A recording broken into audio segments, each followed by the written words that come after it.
Social media. So, Steve Kuncewicz, good morning to you, Steve. Let me say you're a social media law expert at commercial firm BLM Law. You know that, but I'm just telling our listeners. How are you this morning?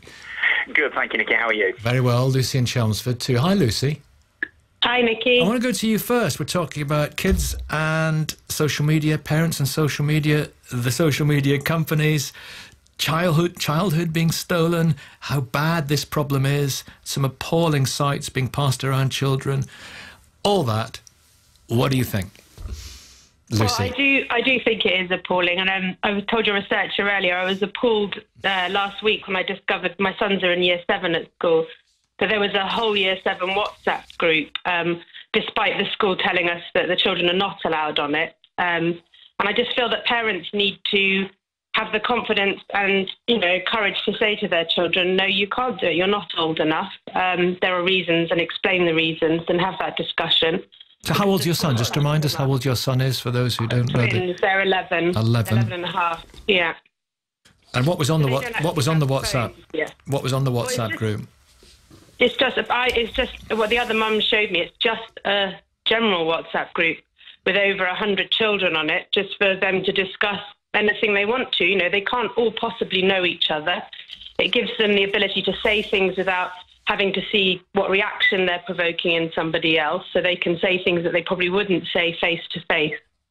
And then that can lead to bullying and upsetting people. So yes, I just think parents need to stop it, basically. I do. It's parental responsibility. Is that what this is? I think it's partly, it is important. You're not your child's best friend. Sometimes you have to make decisions for your child that isn't nice and you fall out with them, but they will get over it and it'll be better off for it, hopefully. So when you hear some parents saying, oh, well, it's the peer pressure, and I know that my child is, he's technically speaking not old enough for, Twitter or Instagram or Facebook or whatever. I can't stop him because all his friends are doing it. What would you say? Well, I'd say, maybe if all the parents listen to the schools, because the schools are saying no, and you could blame the school, and if more parents said no, then that peer pressure would eventually go away, because there would be obviously a small minority that would still do it, because that does happen. But if people were just, being strong and using the school to blame if they wanted someone to blame why their child can't go on it, I think, the peer pressure would be removed. Steve, how big a problem is this? Well, I think it's interesting to look at this through the lens of today, because I think if I go back 30 years, I can remember people having the same debates around video nasties and whether kids could use VCRs. But of course, the issue here is that they're being given access to a huge unmonitored set of content. And there's an argument to say that kids maybe are growing up a little bit too quickly, and there are things the platforms can do. There are things that the tech is trying to do already. So around apps like Screen Time, which allow you, which is what I use with my 7-year-old, to limit the amount of access they have to any kind of tech on a tablet or a smartphone. So I don't think you can ever fully abrogate personal responsibility or parental responsibility, but increasingly I think we're going to see calls for the government to do more about this kind of thing, but more of a sense of shared collective responsibility as well. A form of regulation they're talking about, or even banning. I mean, banning would be impossible beyond some China-style banning of certain jamming of certain sites. No, that's right, and you can have this argument around whether or not that then leads to potentially regulation, leads to censorship on the part of the platforms. It's very hard to see where the thin or the thick end of the wedge is, but I think certainly the platforms start to get more comfortable with the fact that unless they really get to grips with this, Twitter admits it has a trolling problem, has for a long amount of time. Instagram's trying to do something around this particular tragic case in the course of the last few days. I think something will be coming. We might see fines, but any attempt to ban, I think, kind of runs counter towards UK democracy, really. Yes, and people would see mission creep as being a very real possibility here. You ban this, then you ban that, then goodness only knows what is next in line.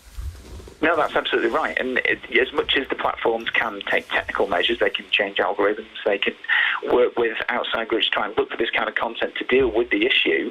There is this sense of shared responsibility. And ultimately, if the government expects platforms to monitor for this kind of thing, they're going to have to bring specialists in to do it. So there was a debate around terrorism and the Drumley Rigby incident that platforms should be looking out for terrorist content. Now, that's not the same as this particularly, again, very, very tragic case. But how do you train tech businesses to be able to recognise the kind of thing that maybe a trained psychologist would take years to master? Well, I was saying earlier on, some things inexplicably get taken off and taken down. We might well come to that, but there is some awful stuff there. Some poisonous, toxic, positively dangerous stuff. We've got Max in London, we've got Ian in Dorset. Hi, Max. Good morning, Ian. Good morning. Ian, tell us your story, please. My daughter, from the age of about 12, got hooked into Instagram and various other sites, not so much Twitter and stuff, but mainly Instagram. And there is some stuff on there which is pretty grim. It basically led her down a road. We reckon about 15 attempts on her life, personally, and the level of self-harm that is absolutely shocking. And much of it was from people, sick individuals, encouraging them to actually do it. That's the bit that really gets you. 15 times. And before she discovered social media, normal little girl, no problems. Normal, healthy, jolly, did everything, was into cycling, was doing sports, absolutely everything. To now pretty much a recluse in her bedroom. She does do stuff as part of her treatment. We've got her doing lots of activities. We've been very, very lucky with our treatment, and I've spoken to you before about that, about how good the treatment she's had to help her. Well, thanks for getting back as well. But the human mind, people may say quite properly, I think the human mind is a very vulnerable thing. It's not robust, and it's there but for the grace of any of our kids, I guess, Ian. They're not strong enough, even 13, 14, whatever the age limits are on this stuff. One of the things that the doctor said to us was, you will not stop them getting access. If they want it, they will get it. They will find it. You can turn the internet off at home, and then they've got a phone with 3G on or 4G or whatever. If there's so many devices where they can still access, even your Kindle, your book reader, they can still access the internet. They can still get that. If they want it, they will keep getting it. It is, as I say, it's almost like a drug to them. They just, once they start down that road, they cannot get off it. Without being graphic, of course, or telling us exactly what she was looking at, what about those people you say who are peddling it? What's going on there? And who are they? Why are they doing it? It can only be that there's some kind of sick individual that gets off on it. It's the only thing you can put it down to. When you see the messages, I think one of your callers at ear on this morning, they start by giving you the advice, you don't need to do this, you don't need to do it. And then slowly but surely they turn their help from help to encouragement. And we were very lucky. My eldest daughter managed to hack her Instagram account and got involved in some of the groups out there. And these groups are publicly accessible, just a simple Instagram search, but they're closed groups. So you need to do something to get into the group. And then you post your picture of what you've done, and it might just be a small little scratch. And then slowly but surely they encourage you, they nurture you, they pressure you, they move you along until we're talking, like I said, suicide attempts and 6 to 7 months in hospital. That's how they're doing it. It's sick, and these people, you can alert Instagram, you can alert Facebook, you can alert them all, but they will do nothing about it. They haven't got the balls, sorry. That's all right. Don't worry. I've heard a lot worse. Steve, what do you say to Ian? I say that I can't speak to any other story than that. I've heard very similar things to what Ian's saying. I think this is the issue. If you're looking at regulation, that is one thing. Law is very slow to catch up to technology, and law is very slow, in this case, to catch up to behaviour. So there's certainly a big educational piece, but I think there's a big educational piece around the effect that social media is having on our daily lives. Your caller was talking about the fact that kids log on to these sites, get involved in these chats. It gives you a dopamine hit. It feels like it's a psychological reward, like you're taking part of a wider discussion.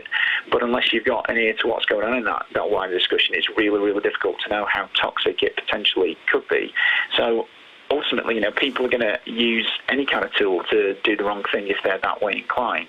I suppose the argument around, again, the thicker end of the wedge around how you look at surveillance, how you look at regulation, is that at least if there were rules out there about how these kind of chats could be more effectively monitored around what the platforms would do, then it might give some comfort to parents that find themselves in these horrible situations. Are there people actively, as Ian says, spreading this poison? I think the problem, and Nikki, you're a Twitter user, you'll know this more than anything, but the problem is that once you start down a social media rabbit hole, it is very, very hard to know where it starts and ends. It's nothing I've had personal experience of, but it's something that I know I've got a lot of friends who have had experience of.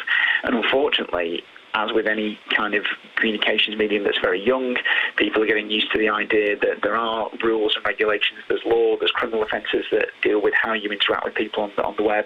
It's still a young medium, and an awful lot of people who post this, you may argue that some simply don't have an idea of the effect that it has. Some of them will have an idea. And unfortunately, for people with the wrong kind of intention, it's a very, very effective delivery system, just like digital advertising, where you're going to what could be a really very badly engaged audience.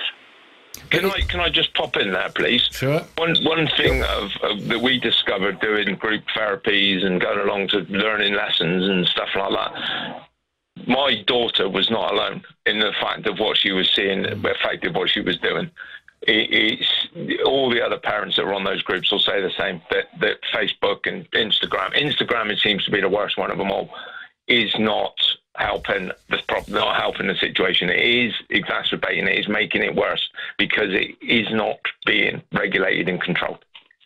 I think the issue with Instagram as well is really interesting because you talk about kids now feeling the need to present an idealised view of themselves, and that's kind of what Instagram lets you do. It's a very, very visual medium, and the impacts of it can be really, really significant on someone and on their self-esteem. Well, and it's right the way across the board. You look at these kids out there now, Kim Kardashian paints herself orange, and then the next week all the kids are orange. That's the effect it's having. It's huge. It's massive. They see it if it's on social media, that must be what they have to do. There's all these young girls, you see them, and I see my daughter's friends, and they're walking around and they look ridiculous. Ask them what it is. It's because they've seen it on social media. It's quite interesting. I searched a hashtag. I won't say what it is, but it's not a sort of obscene one, and it's not one that encourages people to harm themselves. I'll be honest with you. I just looked at that hashtag animal torture, which but a lot of those pictures, as you get the hashtag up, are actually censored, and you can't see them. So somebody's done some censorship there. They're all blurred, and there's something over it saying you can't have a look at this. So Steve, something's going on. Something is going on, and the platforms, again, Instagram, coming out of this particular case, will tell you that they're working with charities, they're working with suicide prevention groups. Facebook, years ago, were forced to take a lot more action around child sexual exploitation and work with their own tech and with their own systems to filter this kind of content out. The issue legally, and I know that's a very narrow prism to look through, is that the platforms are pretty much protected by the fact that the European law and more generally around this says that if they don't know about content, then they're not obliged to filter it. So those photographs which are blurred out and there's a little symbol across them, just as the example that I searched for then, have they been reported? I think that's the thing. You will see the platforms taking more action now. They will censor more material off their own bat, but I would imagine at least a fairly high proportion of it, I think, probably would have been reported. Let's bring in Max as well. Feel free to chip in further, Ian and Lucy. Max, good morning. Good morning. Thanks for hanging on too during our... Yeah, no worries. First of all, Ian, my heart absolutely goes out to you with your story. On the tech side, it's the beast that Facebook, Instagram, etc. have unleashed is they don't even know what it is. So it needs regulating, absolutely, and it needs more controls around it. But that's not my core point. As a parent, it is super hard to bring up children, absolutely. I almost come to tears when I think about this, right? The point I make, and Nikki, I think you could actually make a separate program about this, is as parents trying to bring up children, one of the things, and I hear this a lot, is there's a lot of pressure around parents or parents doing what they think is the social norm. So where things like social media comes, and what made me call was the point that the lady made earlier on in previous hour, where she said that her child is 12. However, because she's 12 and she's too young to be on the social media platform, because her friends will be on there and she doesn't want her child to be marginalized, bullied, etc., feel left out, she lets her child onto that platform. Now, when you talk to people, and by virtue of the fact that this mother has said that she understands that her child shouldn't be on the platform, but she lets her because of the platform, because of her friends. There are lots of parents who think exactly the same as her. And the important part of their thought process is, my child shouldn't be on this platform. But because they think their child is going to miss out, they say, okay, because everyone else is going to be doing it, let me do it. But there are enough parents out there who think that it shouldn't happen. More of those parents' voices should be heard. More of those parents should talk to each other and let each other know that, you know what, we really do think the same. We're not blinding ourselves to, oh, do you know what, I haven't talked to you, but I think that's how you think, so I'm going to let my child go on that platform. There are so many things. Pop something in there? My 15-year-old daughter, the younger one, who's all right, thanks to touch Harry Wood, celebrated her 18th birthday on Facebook in December, and we didn't know she had it. There you go. No. So, do you know what? And I don't. And this is why I started. No, there's no checks. There's no checks for these kids. There's no real check. No, and this is why I say, and I appreciate that it is hard. I mean, from my perspective, my kids are a lot younger, so a tear in my eye is the future that I have in terms of how do I manage this, and it's one part of it, right? It's one part of the story is my story. Similar to probably the other parents on this call, when you leave your children to go outside of your house and they're with their friends, you have significantly less control over what they do. However, what you try and do is you try and influence them. And in trying to influence them, you try and educate them. But if the education, and I'm not saying that you guys have done this, but if the best education we as parents think we can give them is, you know what, you're going to go on social media, so you know what, go on it, because if you don't, I'm going to let you go on it, because if you don't, you're going to be marginalised. When a lot of parents are thinking the same, and they just need to vocalise that. But I don't say that it's an easy thing to do.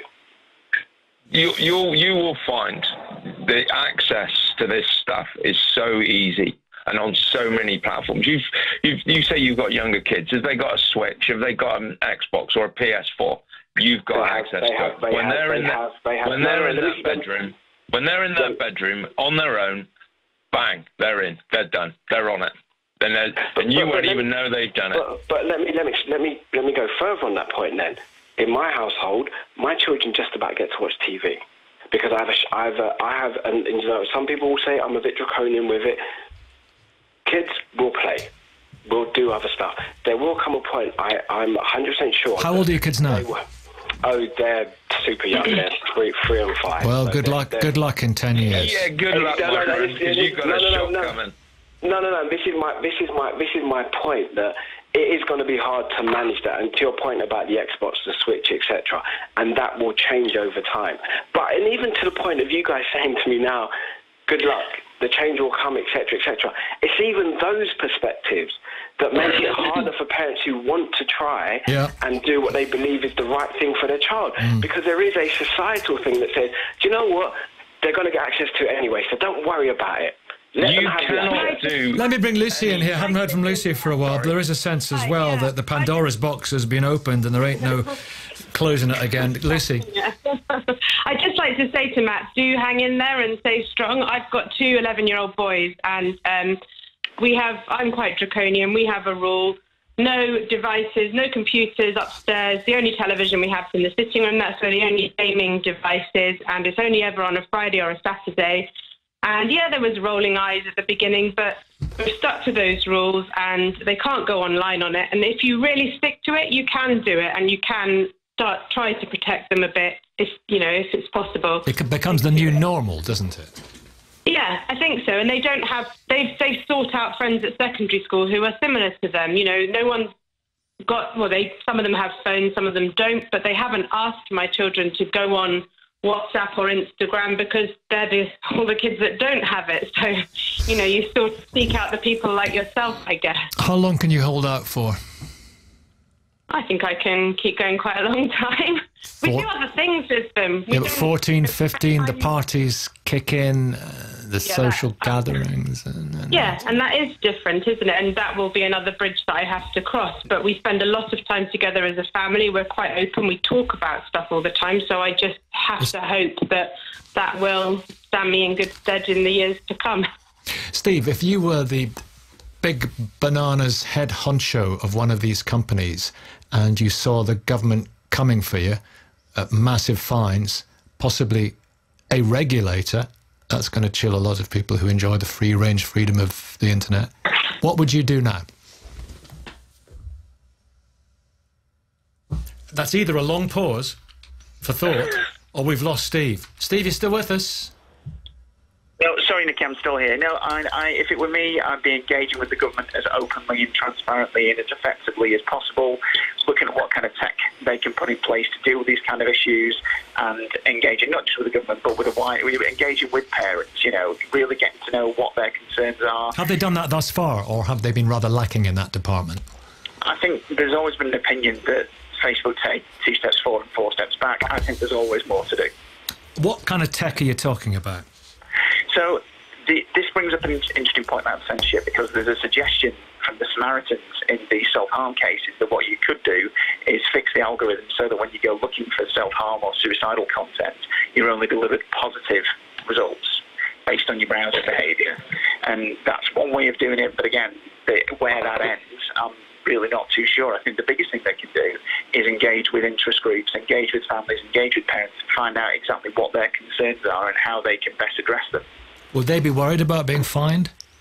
I think they'd be very worried about being fined. We've just seen it with data protection. So Google has been fined just under 50 million euros for a data protection breach, and that's all about user privacy. Now, it's a slightly different issue here, but if the users want this enough, and I think based on the calls we've heard today, based on the groundswell of opinion around this case, based on what Matt Hancock's had to say, I think people expect them to do more, and if they want to be a commercial organisation with still this massive user base, they're becoming out funded platform, they're a use platform, they're going to have to do what users expect of them, and I think what users expect of them is to do better than they are right now.